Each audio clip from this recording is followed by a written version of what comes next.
అధికారంలో ఉన్నా లేకపోయినా ముస్లింల మనోభావాలను, వారి ఆచారాలను, వారి సిద్ధాంతాలకు అధిక ప్రాధాన్యత ఇస్తూ వారికి పెద్దపీట వేసేటువంటి కార్యక్రమాన్ని తెలుగుదేశం పార్టీ ఆవిర్భావం నుండి చేస్తున్నటువంటి పరిస్థితులు ఉన్నాయి. ఉమ్మడి ఆంధ్రప్రదేశ్లో కానీ, ప్రత్యేక ఆంధ్రప్రదేశ్లో కానీ ముస్లింల అభివృద్ధి కోసం బాటలు ఏర్పాటు చేసినటువంటి నాయకుడు చంద్రబాబు నాయుడు గారు పార్టీ తెలుగుదేశం పార్టీ. ఈరోజు వక్ఫ్ చట్ట సవరణ బిల్లును ప్రతిపాదిస్తూ కేంద్ర ప్రభుత్వం ప్రవేశపెట్టినటువంటి బిల్లులో ఉన్నటువంటి అభ్యంతరాలను నిర్మోహమాటంగా జాయింట్ పార్లమెంట్ యాక్షన్ కమిటీకి సిఫార్సు చేయాల్సినటువంటి బాధ్యతను ఈరోజు తెలుగుదేశం పార్టీ దేశంలో ఏ పార్టీ చేయనటువంటి విధంగా తన భుజస్కంధాల మీద తీసుకొని క్రియాశీలకంగా పనిచేసినటువంటి పరిస్థితులను ఈరోజు ముస్లిం ప్రజలు ఒక్కసారి ఆలోచించాలని చెప్పి కూడా కోరుతా ఉన్నా. ఎందుకంటే ఈరోజు మనందరం కూడా చూస్తూ ఉన్నాం,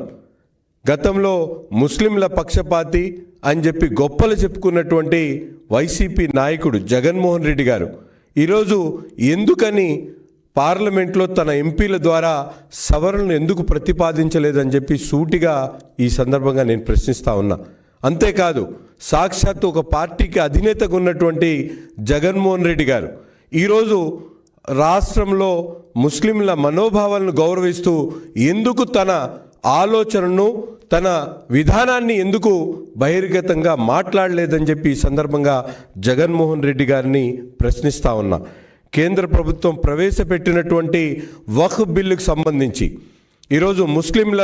మేధావుల దగ్గర నుండి సమావేశాలు ఏర్పాటు చేసి దాంట్లో ఏదైతే అభ్యంతరాలు ఉన్నాయో వాటి మీద పూర్తిగా విశ్లేషించి ఆ ఏదైతే సవరణ బిల్లుకు సంబంధించినటువంటి అంశాలని కేంద్ర ప్రభుత్వం ఏర్పాటు చేసేటువంటి జేపీసీని సిఫార్సు చేసేటువంటి బాధ్యతను ఈరోజు గౌరవ ముఖ్యమంత్రి చంద్రబాబు నాయుడు గారు తీసుకొని ముస్లింల మనోభావాలను గౌరవిస్తూ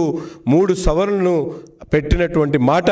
వాస్తవం కాదా అని చెప్పి ఈ సందర్భంగా అడుగుతా ఉన్నా. సవరణలు పెట్టడమే కాకుండా ఎంతో ప్రతిష్టాత్మకంగా ఉన్నటువంటి